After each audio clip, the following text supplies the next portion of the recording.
तेरे को बहुत वेदना होती है माँ। लेकिन क्यों देखूं मैं तेरी तरफ? तू चला जा यहाँ से, मुझे तुझसे कोई बात नहीं करनी है। पर एक बार अंदर के भाव तो सुन ले माँ। अंदर के भाव? तू एक माँ के अंदर के भावों को भी तो सुन। तू चला जा यहाँ से।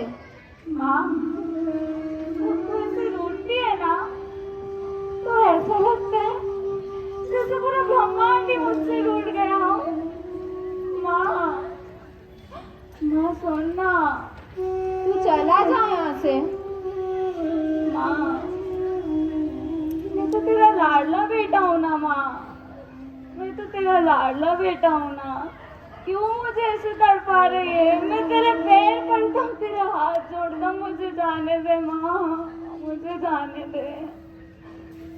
बेटा, क्या कमी रह गई मेरी ममता में? क्या कमी है मेरे राजमहल में? क्या कमी है मेरे घर में? बेटा, तू क्यों ऐसे जिद कर रहा है? मैं नहीं जाने दे सकती बेटा। माँ प्लीज मुझे जाने दो। कोई तो मेरी भावनाओं समझो, मारा सा मेरी माँ को समझाओ ना। माँ इन राजमहल में कोई कमी नहीं है।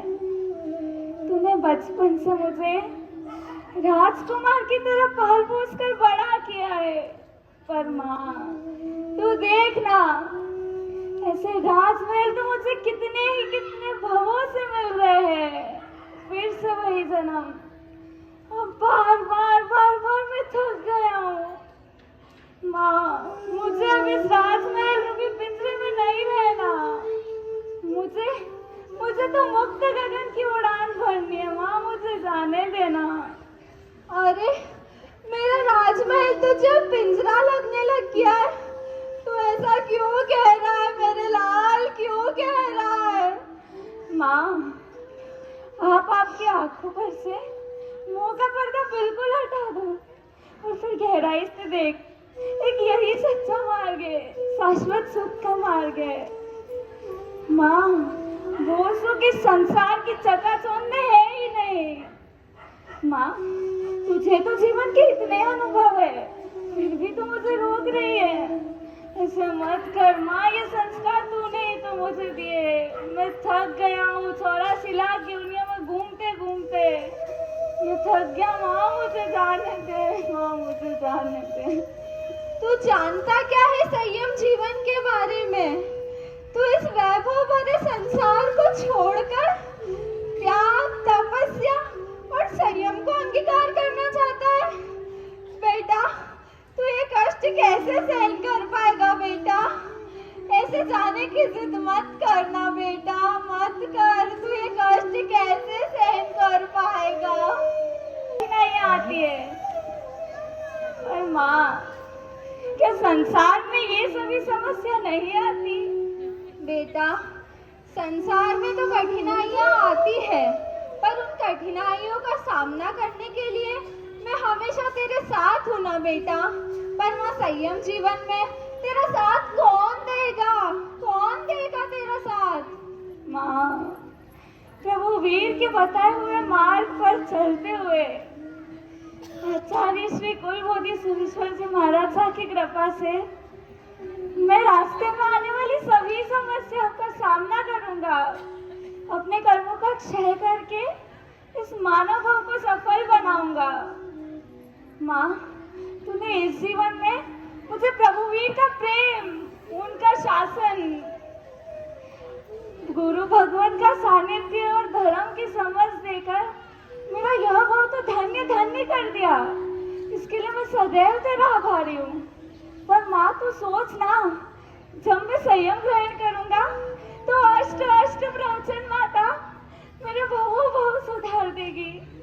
मेरी नरक और तिर्यंत के इतने भाव मिटा देगी, मेरा मुझे तार देगी। माँ मुझे जाने देना, मुझे जाने दे। अष्ट प्रवचन माता? पर वो कैसे?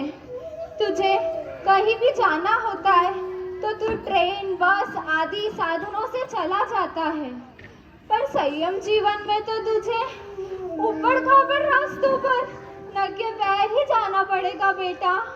तुझे वहाँ कभी कभी कांटे चुभेंगे।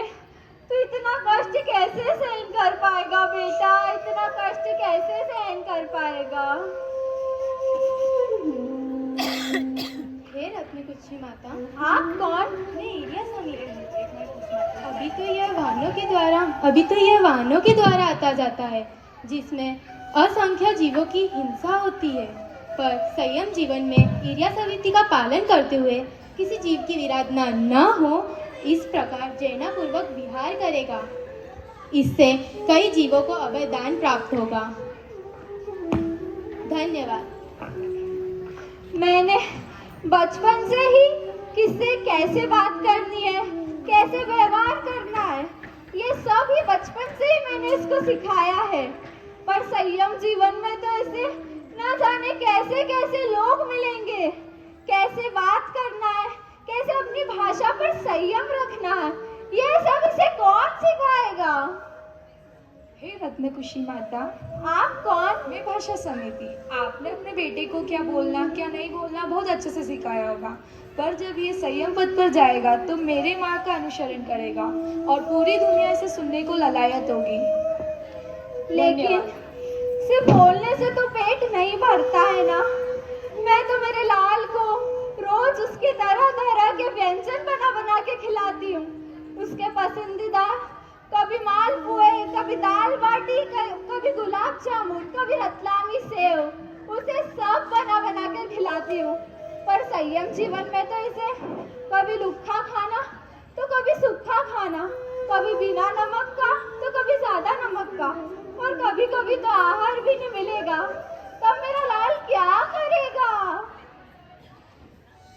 हे रत्नकुक्षी माता, आप कौन? मैं एशना समिति। आपने जब भी अपने बेटे के लिए खाना बनाया होगा उसे आपने जब भी अपने बेटे के लिए खाना बनाया होगा उसे पसंद की वस्तुएं ही बनाई होगी। उसे अभक्ष्य पसंद होगा, आपने अभक्ष्य बनाया होगा। उसके लिए रात्रि भोजन भी दिया होगा। आपने उसके शरीर का पूरी तरह से ध्यान रखा है, परंतु उसकी आत्मा का क्या? चलो एक बात बताइए, आप सुबह उसे भोजन में क्या देती है? मैं उसे भोजन में सब बना कर देती हूँ। 2 सब्जी, रोटी, दाल, चावल, मिठाई, दही सब बनाती हूँ। बस यही? और जब गुरु भगवंत आते हैं तब? जब गुरु भगवंत आते हैं तो उनके लिए तो बहुत सारे व्यंजन बनाती हूँ। अच्छा, वही तो। अब यूँ तो कई व्यंजन बनाती नहीं है, पर जब गुरु भगवान गोचरी के लिए आते हैं तब श्रावक श्राविकाएं अच्छे से अच्छा आहार पाने गुरु भगवान को बहराने की भावना रखते हैं। पर वह संयम जीवन में आकर ऐशना समिति का पालन कर, त्याग तपस्या की मार्ग पर चलकर अपनी आहार संज्ञा को तोड़ने का प्रयत्न करेगा। धन्यवाद। खाने पीने का तो चलो आप संभाल लोगे, पर मेरे बेटे को तो हमेशा इसकी वस्तुएं कभी इधर पड़ी रहती है तो कभी उधर पड़ी रहती है, कभी वो इधर फेंक देता है, कभी कभार तो कीमती वस्तुएं टूट भी जाती है। ये सभी बातों का ध्यान तो मैं ही रखती हूँ। ये कहीं पर भी बैठ जाता है, कहीं पर भी सो जाता है। संयम जीवन में इसका ध्यान कौन रखेगा? कौन इसका ध्यान रखेगा? हे रत्नकुक्षी माता, आप कौन? मैं आदान भरण निश्चयना समिति हूँ। आप बिल्कुल चिंता मत करिए। आपका बेटा जब भी उठेगा बैठेगा वह अपनी जगह का रजोहरण से परिमार्जन कर कर ही उठे बैठेगा। वह जब भी सोएगा वह अपनी जगह का दंडासन से परिमार्जन कर कर ही सोएगा।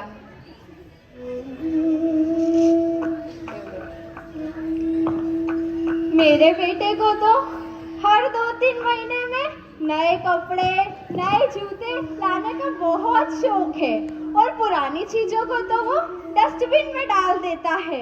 पर साधु जीवन में तो एक एक धागा बहुत अनमोल है। तो मेरा बेटा संयम जीवन का पालन कैसे करेगा? हे रत्नकुक्षी माता, आप कौन? मैं परिष्ठा पालिका समिति। आप बिल्कुल चिंता मत कीजिए। आपका बेटा साधु जीवन में बड़े ही निमित्त साधनों का उपयोग करेगा। अभी वह जिन चीजों को डस्टबिन में डाल देता है उससे कितने जीवों की हिंसा होती है, पर जब वह मुझे धारण करेगा तब वह बड़े ही निमित्त साधनों का उपयोग करेगा। भले ही वस्त्र हो या पात्र हो, उपयोगी चीज हो या अनुपयोगी चीज हो, जगह देखकर ही विसर्जन करेगा और उससे जीवों की हिंसा भी नहीं होगी। चलो माना कि वो उपयोगी वस्तुओं का ही संग्रह करेगा, पर मन का क्या? मन में तो कितने ही तरह के शुभ विचार, अशुभ विचार सतत चलते ही रहते हैं। तब मेरा बेटा अपने मन को काबू में कैसे रख पाएगा? यदि इसका मन संसार के भरे में लग गया, संसार के साधनों में लग गया, तो इसका मन में काबू नहीं रहेगा। तब इसका ध्यान कौन रखेगा? हे रत्न कुक्षी माँ, आप कौन? मैं मनोगुप्ती हूँ। आप अपने बेटे की बिल्कुल चिंता ना करें। आपका बेटा जब साधु जीवन अंगीकार कर जब वो मुझे धारण करेगा तो वो धार्मिक क्रियाओं व प्रभु भक्ति में ऐसा रम जाएगा कि उसके मन में ना तो कभी दुर्विचार या संताप आएगा ही नहीं। और जब वह शास्त्रों व आगमों का अभ्यास करेगा तो उसके मन में से भौतिक पदार्थों का राग भी छूट जाएगा। धन्यवाद। मैंने इसे हमेशा किसके साथ कैसा बोलना है, कैसी भाषा का उपयोग करना है, कैसे अपनी वाणी पर संयम रखना है, किस तरह की बात किससे करनी है, यह सब सिखाया है। पर संयम जीवन में इसे भाषा का संयम करना कौन सिखाएगा? हे रत्न कुक्षी माँ, आप कौन? मैं वचन गुप्ती हूँ। आप बिल्कुल चिंता ना करिए। आपका बेटा संयम जीवन में मुझे स्वीकार करने के बाद वही भाषा बोलेगा जहाँ उसे आवश्यकता होगी। वह संयमित भाषा का ही प्रयोग किएगा। अतः आप बिल्कुल व्यर्थ चिंता ना कीजिए। धन्यवाद। इस भीषण परिस्थिति में काया के द्वारा यदि उसका मन किसी पर राग द्वेष हो गया, तब वह क्या करेगा? यदि संसार के पदार्थों पर उस पर किसी का राग दोष आ गया, तब मेरा बेटा कैसे करेगा सब कुछ सहन? हे रत्न कुक्षी माता, आप कौन? मैं काया गुप्ती हूँ। आप बिल्कुल निश्चिंत रहे। संयम जीवन धारण करने के बाद संयमी के मन में इतने शुभ भाव आ जाते हैं कि वह काया से कोई भी गलत कार्य नहीं कर पाता। अगर पास में कोई विजातीय बात भी कर रहा हो तो वह उसकी बात नहीं सुनेगा। उसकी आंखें, उसका मन, उसके कान, उसकी काया उसे कोई भी गलत कार्य नहीं करने देगी। ठीक है माँ, आप इसका ध्यान रखना कि आप काया के द्वारा अपने काया पर ध्यान रखें। आप इस विषय में भी बिल्कुल निश्चिंत रहे। हम सभी अष्ट प्रकारी माताएं मिलकर संयमी के जीवन को इतना निर्मल और पावन कर देगी कि वह ब्रह्मचर्य जीवन में अपनी एक अमिट छाप छोड़ देगा। धन्यवाद।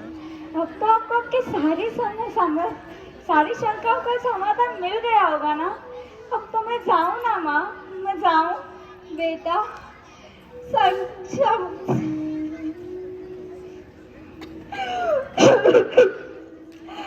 बेटा, समाधान तो मुझे मिल गया है, पर मैं तुझे अपने से दूर कैसे रख सकती हूँ बेटा? कैसे दूर कर सकती हूँ? मुझे हर पल तेरी चिंता सताएगी बेटा, हर पल चिंता सताएगी। तो मुझे छोड़ के मत जाना बेटा। माँ, मैं तेरे बिना नहीं रह पाऊंगी, तुझसे दूर नहीं रह पाऊंगी मेरे लाल। माँ, आप बिल्कुल चिंता मत करो। अब तो मेरी एक नहीं, दो नहीं, चार नहीं, 8 पर्सन माता होगी। वो सदैव मेरी रक्षा करेगी। माँ, मुझे जाने दो ना। बेटा, मैं तुझे अपने से दूर कैसे करूं? मैं अपने से दूर नहीं कर सकती बेटा तुझे।